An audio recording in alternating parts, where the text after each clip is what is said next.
তুমি যতই বড় বাহরুল উলুম হও না কেন, মক্কা মদিনার মসজিদের ইমাম হয়ে যাও না কেন, তুমি যদি তোমার মা বাবাকে খুশি না করতে পারো, তোমার নামাজ তোমার আল্লাহর দরবারে কবুল হবে না, তোমার কোনো ইবাদত বন্দেগী আল্লাহর দরবারে কবুল হবে না, এর দ্বারা তুমি জান্নাতে যাওয়া সম্ভব হবে না।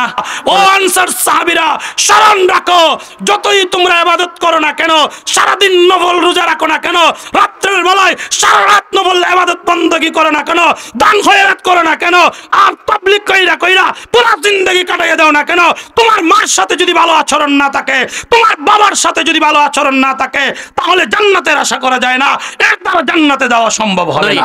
আজকে আমাদের সমাজের মধ্যে মা বাবা যেমন লাঞ্ছিত হচ্ছেন, সন্তানরাও তেমন লাঞ্ছিত হচ্ছে। ও মুসলমান, আমি আজকে একটা বিষয় দেখেছি, এমনকি 2-4 দিন থেকে বর্তমান একটা ভাইরাল কথা বলতে চাই। বাবা সন্তান দুইজনের মধ্যে ঝগড়াঝগড়ি শুরু হয়েছে, বাবাকে সন্তান এমনভাবে আক্রমণ করা শুরু করে দিয়েছে, আশ্চর্য লাগে। একটা বৃদ্ধ মানুষ, এই বৃদ্ধ মানুষ বাবা একটু সন্তানের প্রতি একটু কিছু রাগান্বিত হয়েছিল, কিন্তু এই সন্তান বাবাকে এমন মাইর দিয়েছে, এর কারণগুলো কি? আজকে দেখা যায় সন্তান বাবাকে মারে, বাবাও সন্তানকে মারে, দুইজনের মধ্যে ঝগড়া তৈরি হয়ে যায়। বিষয়টা একটু ভালো করে বোঝার চেষ্টা করুন আমার ভাইয়েরা। আজকে আমাদের দোষে সমাজের মধ্যে মা বাবাও আসল দোষী, কারণ হয়েছে সন্তানগুলাকে মানুষের মতো মানুষ বানাইতে পারে নাই। কথা বলুন ঠিক কিনা? সন্তানকে যদি উচিত শিক্ষা দিত, কোরআনের শিক্ষা দিত, তাহলে এই সন্তান কোনোদিন বাবার উপর আক্রমণ করতো না। কথা বলুন ঠিক কিনা? আজকে সন্তানগুলাকে মা বাবার জন্ম নেওয়ার পরই নিয়ত করে আমার সন্তানকে সাকিব খান বানাবো, আমার সন্তানকে এমন বানাবো, তেমন বানাবো, স্কুলে বানাবো, ইংলিশ পড়াবো, এইগুলো নিয়ত কইরা রাখে, আর এই সন্তানগুলো একটু বড় হইলেই উপযুক্ত শাস্তি দেয়। কথা বলুন ঠিক কিনা? আমার ভাইয়েরা, আমি আপনাদের সামনে একটা আয়াত এবং হাদিস তেলাওয়াত করেছি, এগুলাকে রেখে কিছু কথাই বলতে চাই। দেখেন, আজকে আমাদের সমাজের মধ্যে সবচেয়ে দায়বার, যদিও আমরা অনেক সময় মা বাবার অগ্রাধিকার সবসময় বলে থাকি, বক্তারা এ ব্যাপারেই আলোচনা করেন, কিন্তু সবচেয়ে বড় বিষয় যেটা হয়েছে, মা বাবা সর্বপ্রথম সন্তানের অধিকার আদায় করতে হবে। আর সন্তানের যদি প্রাপ্য পরিপূর্ণভাবে কোনো বাবা যদি কোনো সন্তানের পরিপূর্ণ দায়িত্ব পালন করে, এই সন্তান কোনোদিন নাস্তিক হতে পারে না, এই সন্তান কোনোদিন কুলাঙ্গার হতে পারে না, এই সন্তান কোনোদিন মা বাবার বিরুদ্ধে অবস্থান গ্রহণ করতে পারে না। কথা বলুন ঠিক কিনা? ঠিক। হযরত ওমর ফারুক রাদিয়াল্লাহু তাআলা আনহুর জামানায় যখন খলিফাতুল মুসলিমিন হযরত ওমর ফারুক রাদিয়াল্লাহু তাআলা আনহু যখন খলিফা ছিলেন, তখন একজন লোক এসে খলিফাতুল মুসলিমিন ওমর রাদিয়াল্লাহু তাআলা আনহুকে সম্বোধন করে বলল, আমার সন্তান কথা শুনে না, আমার সন্তান কথা মানে না, ও খলিফাতুল মুসলিমিন, আমার সন্তানের এই বিচারটা করুন। এমন সময় সন্তান ডাক দিয়ে বলল, ও খলিফাতুল মুসলিমিন, বিষয়টা বুঝতে পেরেছি, আবার আপনি আমার বাবার পক্ষের বিচারটা শুনেছেন, এবার আমার কি কোনো অধিকার বাবার উপর নাই? এবার খলিফাতুল মুসলিমিন সম্বোধন করে বললেন, বাবা, অবশ্যই তোমার প্রাপ্য তোমার মা বাবার কাছে আছে। বলে কি প্রাপ্য? বলে 1 নম্বর প্রাপ্য হলো, তুমি তোমার বাবার উপর বিয়ের আগে একটা হক আছে, একজন দিনদার মেয়ে বিয়ে করবে, একজন দিনদার নেককার আল্লাহওয়ালা মেয়ে বিয়ে করবে। আর 2 নম্বর দায়িত্ব হয়েছে, যখন সন্তান জন্মগ্রহণ করবে তখন তার জন্য সুন্দর একটা নাম রেখে দিবে। 3 নম্বরে আরেকটা দায়িত্ব হলো, সন্তান যখন জবান খুলে, সন্তান যখন ডাকতে পারে, কথা বলতে পারে, তখন সন্তানকে দ্বীনি শিক্ষা দেবে। বলেন সুবহানাল্লাহ। এবার এই সন্তান সম্বোধন করে বলে, ও খলিফাতুল মুসলিমিন, আমার বাবা আমার একটা হক আদায় করে নাই। সর্বপ্রথম আমার মা যিনি, উনি হচ্ছেন একটা বাদী, ওনার পর্দা নাই, বেপর্দা চলাফেরা করে, এই বাদীকে আমার বাবা বিয়ে করেছে। 2 নম্বর, আমার সুন্দর নাম রাখে নাই, আমাকে রেখেছে জোল। 3 নম্বর, আমাকে কোরআনের কোনো শিক্ষা দেয় নাই, আমি কোরআন পড়তে জানি না, আমার মা বাবার হক আদায় করতে পারি নাই। ও মুসলমান, আজকের সমাজের অবস্থা তো এমন হয়েছে, সন্তানগুলা এবার এমন ভাবে বিবাহ শাদী করে, ভালো মেয়ে তালাশ করে না, 1 মাস আসতে পূর্ব থেকে মোবাইলের মাধ্যমে ফোন করে করে, ফেসবুকের মাধ্যমে এবার নাম্বার সংগ্রহ করে, সমাজের সবচেয়ে বেওসাজেকু, সমাজের সবচেয়ে বেহায়াপনা, যারা বেহায়াপনা যাদের মধ্যে আছে, বেপর্দা চলাফেরা করে, এদেরকে বিয়ে করে। কথা বলুন ঠিক কিনা? এখন আর পর্দাওয়ালা মেয়ে বিয়ে করতে চায় না, সুন্দরী মেয়ে বিয়ে করবে। সুন্দরী মেয়ে, এই সুন্দরী মেয়ের বডির দিকে কত লক্ষ লক্ষ যুবক তাকাইছে, কত জায়গায় যে বিক্রি খাইছে, কিন্তু এখন গানের অনুষ্ঠানে গিয়া, সেখানে গিয়া গায়িকাকে পছন্দ করে, এবার বলে আমি উনার মতো মেয়ে পাইলে বিয়ে করব, কিন্তু শেষ পর্যন্ত দিনদার তাকায় না, তখন একটা বেহায়া মহিলাকে বিয়ে করে। আমি জিজ্ঞাসা করতে চাই, যারা দিনদার মেয়েকে বিয়ে না করেন, যারা মুত্তকি মেয়েকে বিয়ে না করেন, কোন আশায় মনে করেন আপনার গর্ভ থেকে, আপনার ওয়ারিস থেকে এমন একজন ভালো সন্তান আসবে? কোন বিবেকে আপনি বিবেচনা করেন? কখনো ভাবছিলেন? 2 নম্বরে, আপনার সন্তানকে সুন্দর একটা নাম রাখবেন। এখন তো আমাদের সমাজে শিল্টু, পিল্টু, এরকম কত ধরনের মিন্টু, আরো কত ধরনের নাম রাইকা দেয়, ইংলিশ নাম, নামের কোনো অর্থই নাই। নাম ইহুদি খ্রিস্টানদের রাখে, অথচ সে মুসলমান, নাম রাখে ইহুদি খ্রিস্টানদের। এর দ্বারা প্রমাণ হয় সে ইহুদি খ্রিস্টানকে অনুসরণ করে। রাসূলের উম্মাহ হইয়া সে যদি ইহুদি খ্রিস্টানকে অনুসরণ করে, তাহলে তার সন্তান তো তাকে মারবেই। কথা বলেন ঠিক কিনা? 3 নম্বর, সন্তানকে মক্তব্য ঠিক মতো পড়ায় না, মসজিদে তার সন্তান আসে না। এই সন্তান দিয়া যখন স্কুলের মধ্যে একদম কথা বলার সাথে সাথে স্কুলে পাঠাইয়া দেয়, তো ও তো আর ঠিক মতো কলিমাও জানে না, ঠিক মতো কোরআন পড়তে পারে না, ওই সন্তান আর বাবার কেমনে হক আদায় করবে?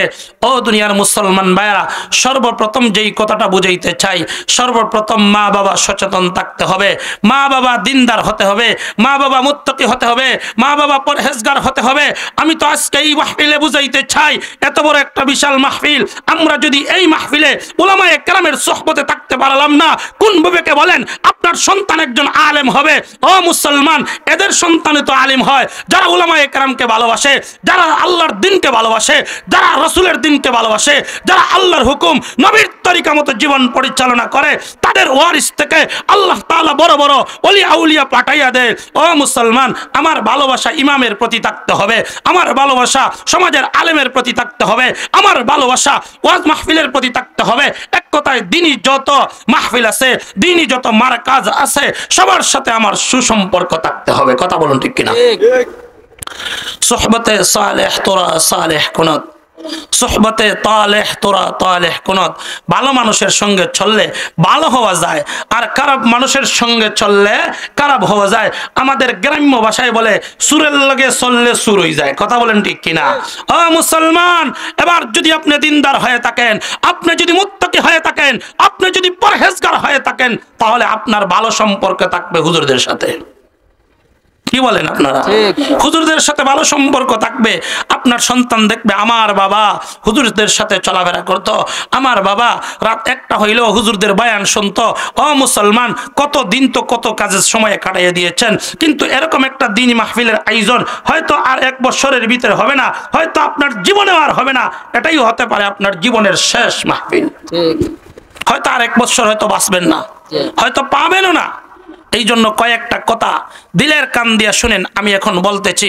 দেখেন, এই সন্তান দিনদার হইলে, এই সন্তান যখন কোরআনের শিক্ষা অর্জন করবে, ওই সন্তান যখন আল্লাহওয়ালা হয়ে যাবে, এমন একটি অবস্থায় সন্তান তখন সে মা বাবাকে মহাব্বত করবে, ভালোবাসবে, মা বাবাকে কোলে নিয়ে ঘুরবে।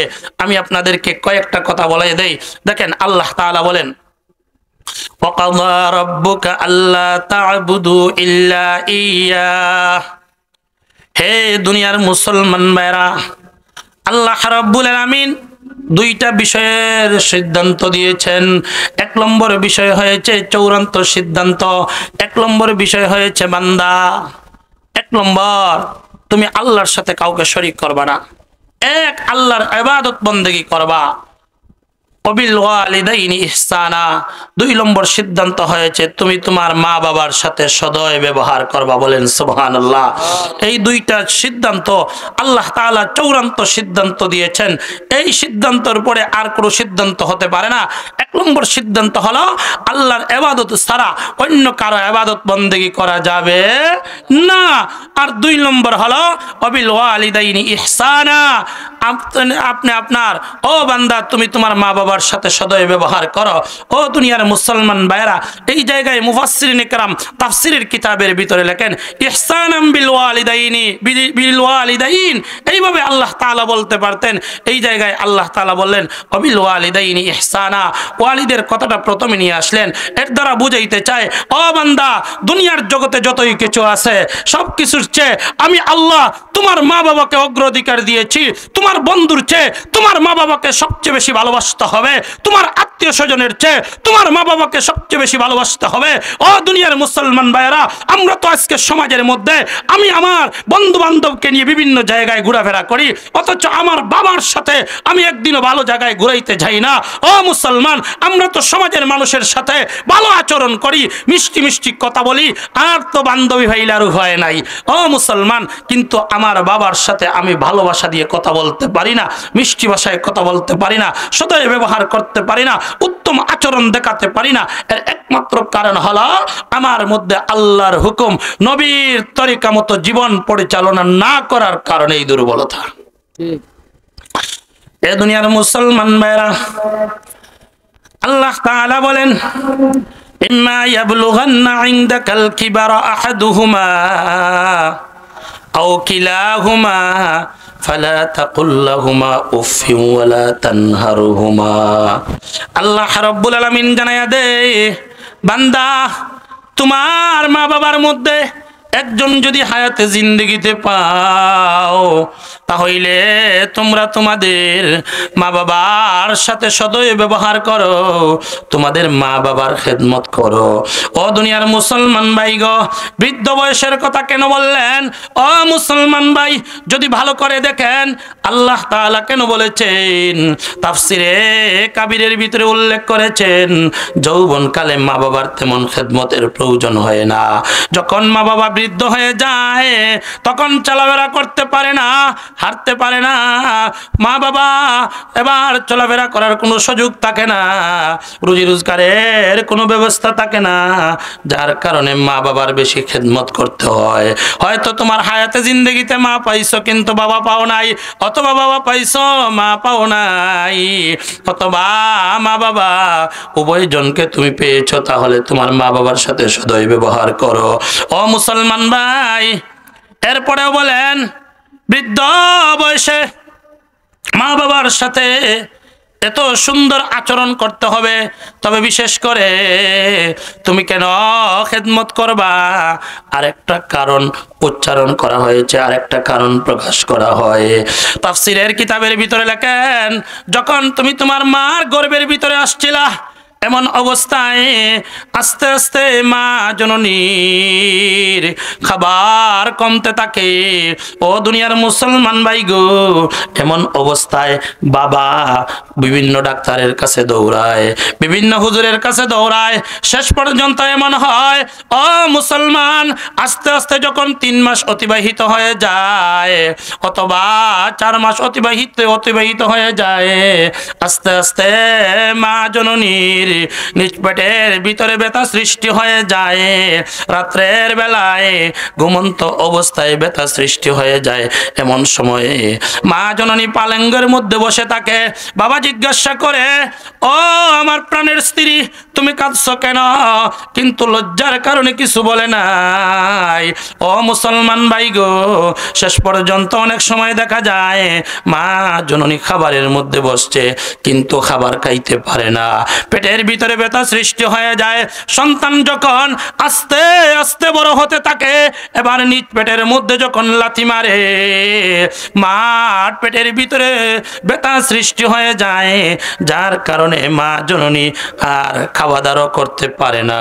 ও মুসলমান ভাই, শুধুমাত্র তাই শেষ নয়, যেই দিন সন্তান ডেলিভারি হবে এমন সময় মা জননী আশপাশের মহিলাদেরকে ডাক দিয়া বলি, আমার হাতের মধ্যে একটা অস্ত্র দিয়ে দাও, আমি নিজে নিজে আমি আত্মহত্যা করব। শুধুমাত্র তাই শেষ নয়, সংবোধন করে বলে, আমার হাতের মধ্যে বিষ তুলে দাও, আমি বিষ খেয়ে মৃত্যুবরণ করব। ও দুনিয়ার মুসলমান ভাই গো, ভালো করে বুঝেন কত কষ্ট মা জননী করেছে। এই কষ্টের কারণে মুফাসসিরিনে কেরামগণ তাফসীরের কিতাবের মধ্যে লেখেন, তোমরা তোমাদের মার সাথে ভালো আচরণ করো, মার সাথে ভালো আচরণ করো, বাবার সাথে ভালো আচরণ করো, মা বাবার খেদমত করো। ইম্মা ইয়াবলুগান্না ইনদাকাল কিবারা আহাদুহুমা আও কিলাহুমা ফালা তাকুল লাহুমা উফিউ ওয়ালা তানহারহুমা। আল্লাহ তাআলা জানায়া দেয়, তোমরা তোমাদের মা বাবার সাথে কথা বলতে গিয়ে ধমক দিও না। এখনকার সন্তান তো মা বাবাকে ধমক দেয়, হুমকি দিয়ে কথা বলে। বাবা যদি টাকা না দিতে পারে বলে, আমি আর গাড়ি ভেঙে ফেলবো, বাড়ি ভেঙে ফেলবো, গ্লাস ভাঙে, এরকম করে কি করে না? আল্লাহ তাআলা জানায়া দেয়, উফিউ এর তাফসীরের ভিতরে মুফাসসিরিনে কেরাম লেখেন, তোমার মা বাবার সাথে এমন কোনো আচরণ করো না যে আচরণ করার কারণে মা বাবা উহ শব্দটা ডাকবে, এমন বলবে, আমার সন্তান কষ্ট দিল। আরেকটা ব্যাখ্যা লেখেন, তুমি এমন কোন কাজ করো না যেই কাজ করার কারণে তোমার মা বাবা অন্য কাউকে সম্বোধন করে বলে, আহারে আমার সন্তানটা আমাকে কষ্ট দিয়েছে।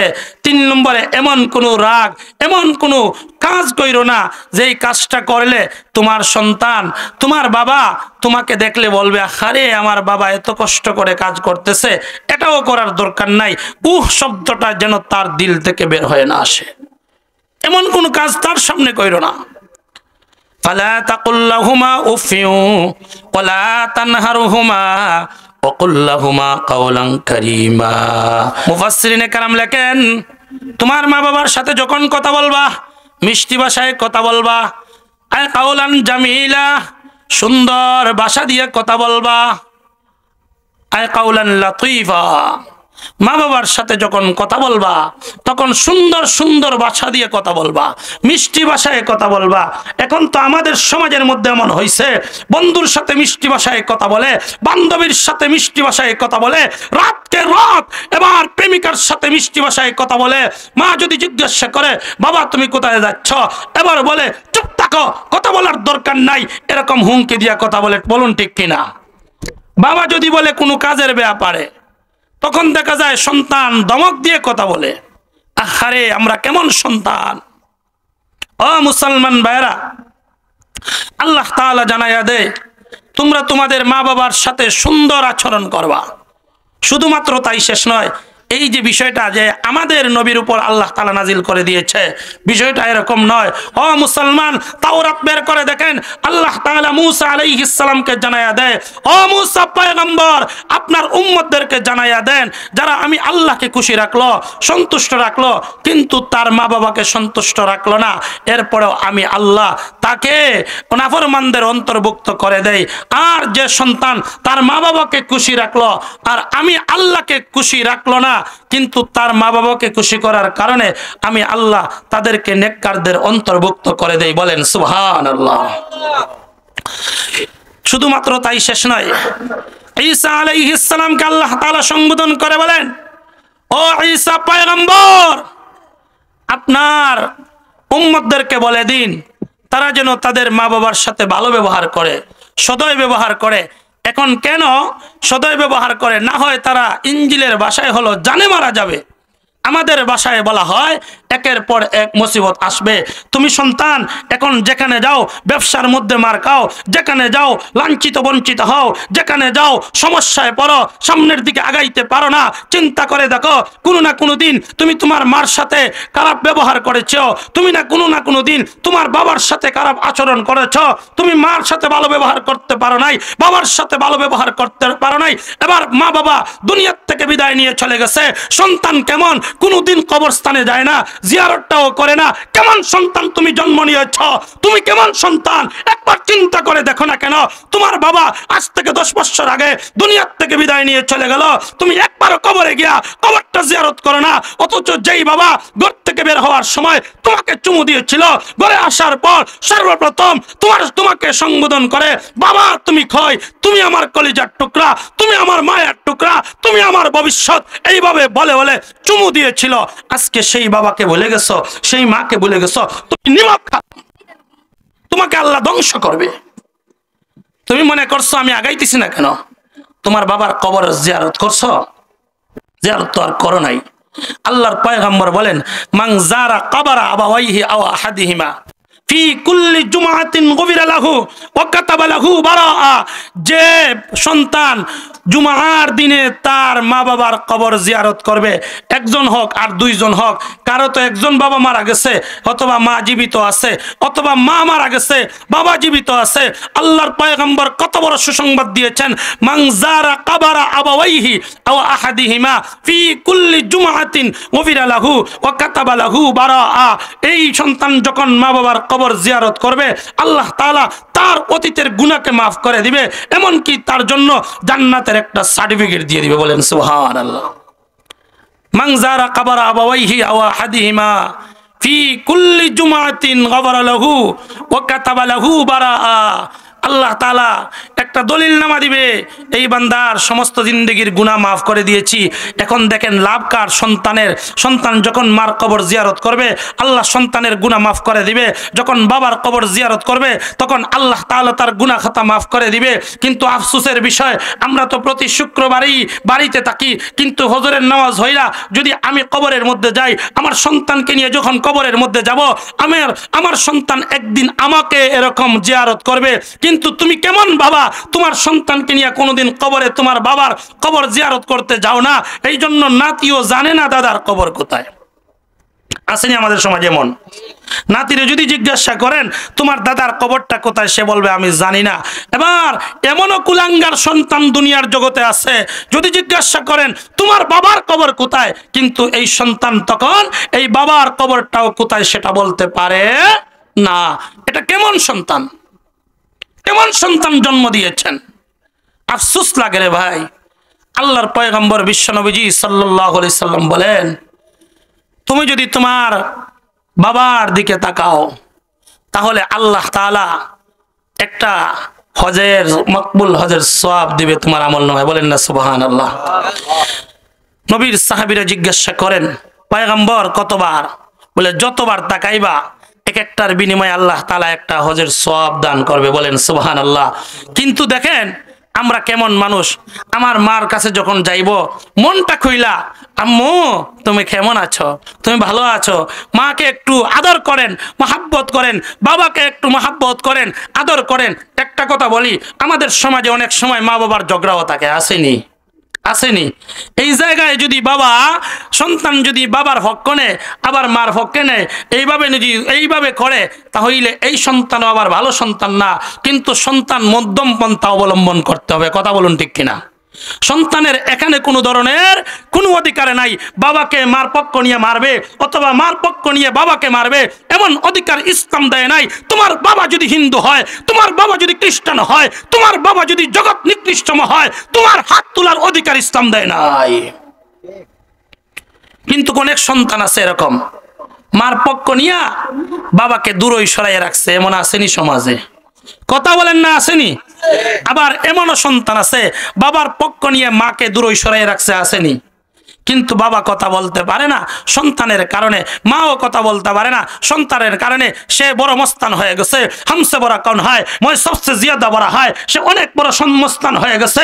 মা ভাবে এবার যদি সন্তানের বিরুদ্ধে চলে যাই, সন্তান হয়তো আমার উপর আক্রমণ করবে। বাবা ভাবে যদি আমি আমার সন্তানের বিরুদ্ধে চলে যাই, তাহলে হয়তো সন্তান আমার বিরুদ্ধে অবস্থান নিয়ে আমার উপর আক্রমণ করবে। আর এমন কুলাঙ্গার সন্তান আমাদের সমাজের মধ্যে আছে, মার উপর আঘাত করে, বাবার উপর আঘাত করে। কথা বলুন ঠিক কিনা? এই সন্তানকে কুলাঙ্গার 100 বার বললে গুনাহ হবে না। কেন হবে না? এই সন্তান সন্তানের মতো সন্তান না, এর চেয়ে বন জঙ্গলের পশু একে ভালো। আমার ভাইরা দেখেন, রাসূলুল্লাহ সাল্লাল্লাহু আলাইহি সাল্লাম বলেন, রাদার রব্বি ফি রাদাল ওয়ালিদাইন ও সাখাতুর রব্বি ফি সাখাতুল ওয়ালিদাইন। মা বাবার সন্তুষ্টের উপর আল্লাহ তাআলা সন্তুষ্ট থাকে। মা বাবা যদি অসন্তুষ্ট হয়ে যায় তাহলে আল্লাহ তাআলাও অসন্তুষ্ট হয়ে যায়। এ দুনিয়ার মুসলমান ভাইরা, হযরতে আলকামা রাদিয়াল্লাহু তাআলা আনহু আল্লাহর পয়গম্বর বিশ্বনবীজি সাল্লাল্লাহু আলাইহি ওয়াসাল্লামের একজন সাহাবী। হযরতে আলকামা রাদিয়াল্লাহু তাআলা আনহু তিনি সারা রাত্রে নফল নামাজ পড়তেন, দিনের বেলায় রোজা রাখতেন। আলকামা রাদিয়াল্লাহু তাআলা আনহু দান খয়রাত অনেক বেশি করতেন। ও দুনিয়ার মুসলমান ভাইগো, এবার চিন্তা করে দেখেন, একদিন আলকামা রাদিয়াল্লাহু তাআলা আনহু অসুস্থ হয়ে পড়েছেন। ওনার স্ত্রী আল্লাহর পয়গম্বর বিশ্বনবীজি সাল্লাল্লাহু আলাইহি ওয়াসাল্লামের কাছে চলে যায়। আল্লাহর পয়গম্বরকে সম্বোধন করে বলেন, ও পয়গম্বর, আমার স্বামী এত বড় রোগে আক্রান্ত হয়েছে, আমার মনে হয় এই মাত্র তিনি দুনিয়ার থেকে বিদায় নিয়ে চলে যাবে। আল্লাহর পয়গম্বর, আমাকে কিছু বাতায়া দিন, আমি যাতে এমন কিছু পড়ি যাতে আমার স্বামী জান্নাতি হয়ে যায়। আল্লাহর পয়গম্বর এই খবর শোনার পর এমন সময় হযরতে আলী রাদিয়াল্লাহু তাআলা আনহু, হযরতে বেলাল হাবশী রাদিয়াল্লাহু তাআলা আনহু, হযরত সালমান ফারসি রাদিয়াল্লাহু তাআলা আনহু, হযরতে আম্মার রাদিয়াল্লাহু তাআলা আনহু এই চারজন সাহাবীকে সম্বোধন করে বলেন, ও আমার সাহাবায়ে কেরামরা, যাও আমার আলকামার অবস্থা কি তোমরা গিয়ে একটু দেখো। এমন অবস্থায় এই চারজন সাহাবী হযরতে আলকামা রাদিয়াল্লাহু তাআলা আনহুর বাড়ির মধ্যে চলে গেছেন। ও মুসলমান ভাই, আলকামা রাদিয়াল্লাহু তাআলা আনহুর সাকরাত চলতেছে। বেলাল হাবশী রাদিয়াল্লাহু তাআলা আনহু, হযরতে আলী রাদিয়াল্লাহু তাআলা আনহু, হযরত সালমান ফারসি রাদিয়াল্লাহু তাআলা আনহু, হযরতে আম্মার রাদিয়াল্লাহু তাআলা আনহু এই চারজন সাহাবী আলকামার কাছে গিয়ে বসছেন। আলী রাদিয়াল্লাহু তাআলা আনহু উনাকে বারবার তালকিন দিলেন, বারবার কালেমা পড়ানোর জন্য চেষ্টা করতেছেন, কিন্তু কালেমা নাসিব হয় নাই, জবানটা পর্যন্ত বন্ধ হয়ে গেছে। ও মুসলমান ভাই গো, এবার চিন্তা করে দেখেন, এবার আলী রাদিয়াল্লাহু তাআলা আনহু বেলাল হাবশী রাদিয়াল্লাহু তাআলা আনহুকে সম্বোধন করে বলেন, ও বেলাল হাবশী, যাও আল্লাহর পয়গম্বরকে বলবা অনেক চেষ্টা করেছি কিন্তু আলকামার কালিমা নাসিব হয় না, জবান পর্যন্ত বন্ধ হয়ে গেছে। শেষ পর্যন্ত বেলাল হাবশী রাদিয়াল্লাহু তাআলা আনহু আল্লাহর পয়গম্বরের কাছে গিয়ে বলে, অনেক চেষ্টা করার পর কালিমা নাসিব হচ্ছে না। আল্লাহর পয়গম্বর সম্বোধন করে বলেন, ওরে বেলাল হাবশী, এবার তালাশ করে দেখো আলকামার মা বাবা উভয়জনের মধ্যে কেউ জীবিত আছে কি নাই। বেলাল হাবশী রাদিয়াল্লাহু তাআলা আনহু অনেক কষ্ট করে চতুর্দিকে তালাশ করলেন। শেষ পর্যন্ত একজন পাইলেন, উনার মা জীবিত আছে, বাবা দুনিয়ার থেকে বিদায় নিয়ে চলে গেছে। ও বেলাল, যেখানে পাইবা উনার মা হোক আর বাবা হোক, উনাদেরকে সম্বোধন করে বলবা আমি বিশ্বনবীজির কাছে যেন তারা চলে আসে, আর যদি না আসে তাহলে আমি বিশ্বনবীজি তার কাছে চলে যাব। আল্লাহর পয়গম্বরের খবর যখন বেলাল হাবশী রাদিয়াল্লাহু তাআলা আনহু এই বৃদ্ধ মহিলার কাছে পৌঁছায়া দিয়েছেন, মহিলা হাঁটতে পারে না, লাঠির উপর বর দিয়া এমন অবস্থায় আল্লাহর পয়গম্বরের সামনে উপস্থিত হয়ে গেছে। বলেন সুবহানাল্লাহ। আল্লাহর পয়গম্বর এমন সময় ডাক দিয়া বলে, ও মা, আলকামা কি আপনার সন্তান? বলে, হ্যাঁ আলকামা আমার সন্তান। বলে, বলো আলকামা সম্পর্কে তুমি কিছু আমাদেরকে বলো। এবার তিনি সম্বোধন করে বলে, আমার ছেলে অত্যন্ত ভালো, এই ছেলেটা পুরা রাত নফল নামাজ পড়ে, দিনের বেলায় রোজা রাখে, আর দান খয়রাতের জন্য এই জগতে অন্যতম। আল্লাহর পয়গম্বর বলে, হ্যাঁ বুঝতে পারলাম, সবই ঠিক আছে, কিন্তু একটা বিষয় বুঝার দরকার, তোমার সাথে তোমার সন্তানের আচরণ কেমন। যদি তুমি এটা স্পষ্ট না করো, আল্লাহ তাআলা জিবরাইল আলাইহিস সালামের মাধ্যমে আমার কাছে সব প্রকাশ করে দিবে। আর লুকিয়ে তাকিয়ে কোনো লাভ নাই। এমন সময় এই মহিলা চকুর পানি টপ টপ করে ছাড়ে আর ডাক দিয়া বলে, আমার সন্তান আমাকে অগ্রাধিকার না দিয়ে তার স্ত্রীকে অগ্রাধিকার দিয়েছে, যার কারণে আমি তার উপর অসন্তুষ্ট হয়ে গেছি। আল্লাহর পয়গম্বর সংবোধন করে বলে, হ্যাঁ বুঝতে পারছি, এই জন্যই তোমার সন্তান এবার দুনিয়ার থেকে বিদায় নিয়ে চলে যাবে, এখনই দুনিয়ার থেকে বিদায় নিয়ে চলে যাবে, কিন্তু কালিমা নসিব হচ্ছে না। ও ও বেলালে হাবশি, একটা কাজ করো, কাটা জমা করো, এবার আলকামাকে এই কাটার মধ্যে আগুন ধরাইয়া দাও, আর এখানে আলকামাকে এবার জ্বালাইয়া পুড়াইয়া শেষ করে দিব। ও মুসলমান ভাইক, এই কথা যখন নবীজি বলেছেন, এমন সময় মা চকুর পানি টপ টপ করে ছাড়ে আর ডাক দিয়া বলে, হে পয়গম্বর, আমি একজন মা হইয়া আমার সামনে আমার সন্তানকে পুড়াইয়া দিবেন, এটা কিভাবে সহ্য করতে পারি? আল্লাহর পয়গম্বর সম্বোধন করে বলেন, হ্যাঁ তুমি যদি এইটা বুঝো তাহলে তোমার সন্তানের কালিমা নসিব হচ্ছে না, অর্থাৎ তোমার সন্তান এর চেয়ে কোটি গুণ বেশি বড় আগুন, এর চেয়ে ভয়ঙ্কর আগুন জাহান্নামের আগুনের মধ্যে জ্বলবে, সেটা তুমি কিভাবে সহ্য করবা? যদি মনে করো তোমার সন্তানের এটা সহ্য করা সম্ভব হয় না, তাহলে তোমার সন্তানকে এখন তুমি ক্ষমা করে দাও। এই সময় এমন সময় সংবোধন করে বলেন, হ্যাঁ হে পয়গম্বর, আপনি সাক্ষী থাকেন, আমার সন্তানকে আমি আপনাকে সাক্ষী রাইকা ক্ষমা করে দিলাম। বলেন সুবহানাল্লাহ। সাথে সাথে আল্লাহর পয়গম্বর বেলাল হাবশি রাদিয়াল্লাহু তাআলা আনহুকে সম্বোধন করে বলেন, ও বিলাল, যাও এবার গিয়া দেখো আলকামার অবস্থা কেমন। বেলাল হাবশি রাদিয়াল্লাহু তাআলা আনহু এবার যখন দৌড়াইয়া যায়, আলকামার বাড়ির পাশে চলে গেছে, রাস্তা থেকে আওয়াজ শোনা যায়, লা ইলাহা ইল্লাল্লাহু মুহাম্মাদুর রাসূলুল্লাহ। এইভাবে চিল্লাই চিল্লাই কালিমা পড়তেছে। ও মুসলমান ভাই গো, শেষ কথা এই দিনই আলকামা কালিমা পয়রা পয়রা দুনিয়ার থেকে বিদায় নিয়ে চলে গেছে। আল্লাহর পয়গম্বর সাহাবায়ে কেরামকে সম্বোধন করে বললেন, ও আমার সাহাবায়ে কেরাম, এবার গোসল করাইয়া দাও, এবার কাফন পরিধান করাইয়া দাও। শেষ পর্যন্ত আল্লাহর পয়গম্বর আলকামার জানাজার নামাজ পড়াইলেন। ও মুসলমান ভাই গো, জানাজার নামাজ শেষ কইরা এবার যখন দাফন করবে, মাটির মধ্যে লাশটা রাখবে, এমন সময় আল্লাহর পয়গম্বর এই সময় একটা ভাষণ দিয়েছিলেন। কেমন বড় ভাষণ দিয়েছিলেন স্মরণ রাখবেন। আল্লাহর পয়গম্বরের ডানে বামে সামনে পিছনে মুহাজিরিন সাহাবী এবং আনসার সাহাবী, উভয় সাহাবায়ে কেরামরা ছিল। এমন সময় আল্লাহর পয়গম্বর সম্বোধন করে বললেন, ও মুহাজিরিন সাহাবীরা, ও আনসার সাহাবীরা, স্মরণ রাখবা, তুমি যতই বড় বাহরুল উলুম হও না কেন, মক্কা মদিনার মসজিদের ইমাম হয়ে যাও না কেন, তুমি যদি তোমার মা বাবাকে খুশি না করতে পারো, তোমার নামাজ তোমার আল্লাহর দরবারে কবুল হবে না, তোমার কোনো ইবাদত বন্দেগী আল্লাহর দরবারে কবুল হবে না, এর দ্বারা তুমি জান্নাতে যাওয়া সম্ভব হবে না। বলেন না সুবহানাল্লাহ। কেমন ভাষণ দিয়েছেন!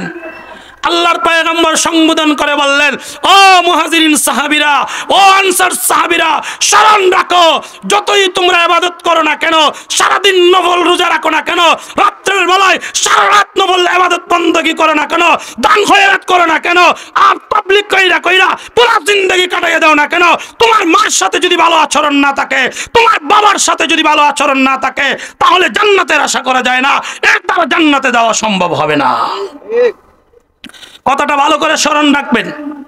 আলহামদুলিল্লাহ, আপনারা অনেক আসিয়া বসে গেছেন, শুকরিয়ার ব্যাপার। আমি এতটুকু আপনাদেরকে ধন্যবাদ জানাই। আমার ভাইয়েরা দেখেন, এতটুকু আলোচনা করার নিয়ত ছিল না, আপনারা আসিয়া বসছেন, এই জন্য একটু বেশি কথা বলতেছি।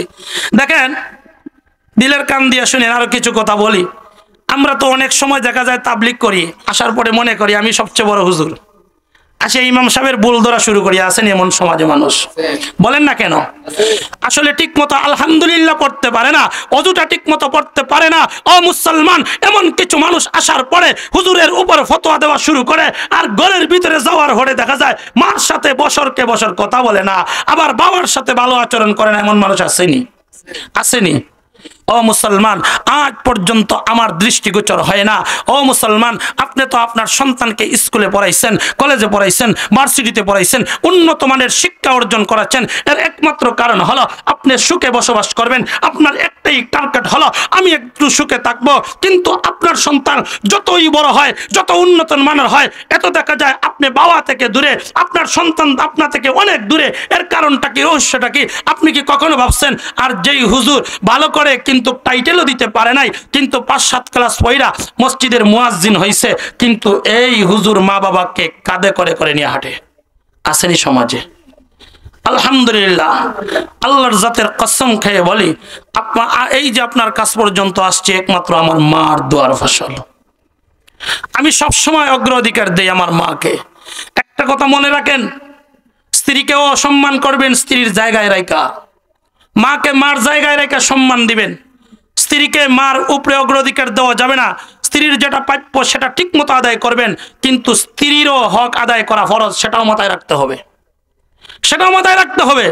মার হক আদায় করা সেটাও ফরজ, কিন্তু দুটার মধ্যে এটাই হলো, মাকেও ভালোবাসতে হবে, স্ত্রীকেও ভালোবাসতে হবে। তবে স্ত্রীকে সম্বোধন করে বলতে হবে, তোমার দ্বারা যেন আমার মা কষ্ট না হয়, তোমার দ্বারা যেন আমার বাবা কষ্ট না হয়, এটা ভালো করে স্মরণ রাখতে হবে। তোমার দ্বারা যেন আমার মা বাবার উপর কোনো কষ্ট না আসে। আর মাকেও বলবেন, মা গো তোমার একটা মেয়ে মনে কইরা রাখবা, বাবা গো তোমার একটা মেয়ে মনে কইরা ওনাকে রাখবেন। যাই হোক আমার ভাইয়েরা, আমি এখানেই কথা শেষ করে দিচ্ছি। আমাদের সমাজের মধ্যে অনেক আবেগওয়ালা, অনেকে বলে এই কাজ করব, সেই কাজ করব, তবলিগে চলে যাই, হজে চলে যাই, অনেক কিছু তো চলে যাই, কিন্তু মা বাবার সাথে কোনো সুসম্পর্ক নাই। একটাই দরখাস্ত আপনাদের সামনে, মা বাবার সাথে ভালো আচরণ করবেন, দেখবেন যেখানে যাবেন সেখানেই সাকসেস হবেন, ইনশাআল্লাহ সফল হবেন। হুজুরের কাছে তাবিজ 100টা নিলেও কাজ হবে না। তোমার মার সাথে যদি তোমার ভালো আচরণ না থাকে, বাবার সাথে যদি ভালো আচরণ না থাকে, সারা দুনিয়ার ওলিয়া উলিয়ার কাছ থেকে দোয়া নিলেও কোনোদিন কাজে লাগবে না, যদি তোমার মা বাবার সাথে ভালো আচরণ না থাকে। এটাই শেষ কথা। মা বাবার সাথে ভালো আচরণ করবেন। আর মা বাবা যারা আছেন দুনিয়াতে, এই যে যারা বসে আছেন, একদিন বাবা হবেন, একদিন বোনেরা যারা শুনতেছেন এখনো বিয়ে হয় নাই, একদিন মা হবেন। এখন থেকে এমন সিস্টেমে বড় হন যে আমার সন্তানের অধিকার পরিপূর্ণভাবে আদায় করব। নিয়ত করেন, যারা বিয়ে করছেন না, নিয়ত করেন আমি একজন কালো বিশ্রী হক দিনদার মেয়ে বিয়ে করব। করবেন তো? ইনশাল্লাহ করবেন তো? মানুষের মতো জাতের মেয়ে কালোওয়ালা আমাদের সমাজে বলেনি, জাতর মেয়ে কালোওয়ালা। যদি মেয়েটা ভালো হয়, মেয়েটা যদি ভদ্র হয়, আর যদি অভ্যাস খারাপ না হয়, এটা কালো বিশ্রী হোক, এটা দুনিয়ার জগতেও জান্নাতের বাগানে পরিণত করবে, পরকালের জগতেও জান্নাতি হইয়া সে আপনার সাথে জান্নাতে যাবে। আর যদি আসমানের তারকা বিয়ে করে ফেলেন, আর যদি পর্দা মানে না, রাত্রের বেলায় ফেসবুক দেখে, আর লেমটাটা দেইকা এবার সন্তানের সাথেও ভালো আচরণ না, স্বামীর সাথেও ভালো আচরণ না, এমন টকটকা সুন্দরী দেইকা বিয়ে করলেন, কিন্তু আপনার সাথে ভালো আচরণ করে না, দিনদার না, নামাজ পড়ে না, মুত্তাকি না, পরহেজগার না, এই মেয়ের কোনো প্রয়োজন নাই। ও মুসলমান ভাই, দিনদার মেয়ে বিয়ে করবেন, আর মা বাবাকে ভালোবাসবেন, আদর করবেন, হুজুরদের সাথে সুসম্পর্ক রাখবেন, মসজিদের ইমাম সাহেবকে ভালোবাসবেন, মাঝে মধ্যে হাদিয়া দিবেন, দোয়া নিবেন। আমরা সমাজের তো মানুষ চাইলেই হুজুরের দুষ তালাশ করে, ইমাম সাহেবের দুষ তালাশ করে। বউর সাথে যখন ঝগড়া হইরা পারে না, তখন চিন্তা করে কোথায় গিয়ে রাগটা মিটাবো, তখন দেখে একটাই কাজ আছে, মসজিদের ইমাম সাহেবকে গিয়ে একটু খুসা দেই না কেন, এই জায়গায় গিয়ে একটু রাগ মিটাইয়া দেয়, তার রাগটা ওই জায়গায় মিটায়। আল্লাহর কসম, যেই বাবা মসজিদের হুজুরের সাথে বিরুদ্ধে আচরণ করবে, উলামাদেরকে হিংসা করবে, উলামাদের সাথে সুসম্পর্ক রাখবে না, এই বংশ থেকে অলিয়া উলিয়ার আগমন ঘটার কোনো আশা রাখা যায় না। এক কথায়, গাছের তলে গাছ হয়, এরকম গাছের তলে গাছ হয়, গাছ হয়। আমি আপনাদেরকে এতটুকু বলি, আপনি বললেন যে আমি হুজুর, আমি একজন হুজুর হয়ে গেলাম, এখন আমার সন্তান হুজুর হইবে, বিষয়টা আসলে এরকম না। আমার সন্তানকে হুজুর বানাইতে হলে আমার আদব খাসলত, আমার আচরণ সুন্দর থাকতে হবে, আমার স্ত্রীর আচরণ সুন্দর থাকতে হবে। এক কথায় হলো, আল্লাহর কাছে যদি কাঁদতে পারেন, আল্লাহওয়ালাদের সোহবত পাইয়া যদি বড় হতে পারেন, তাহলে আল্লাহ তাআলা একদিন আপনার এই দোয়াকে কবুল করবে। আমার ভাইরা, যেই পর্যন্ত কথা বললাম, আল্লাহ তাআলা আমার মতো গুনাহগারকে সবার আগে আমল করার তৌফিক দান করুক, আপনাদের সবাইকে আমল করার তৌফিক দান করুক। সবাই বলেন আমিন।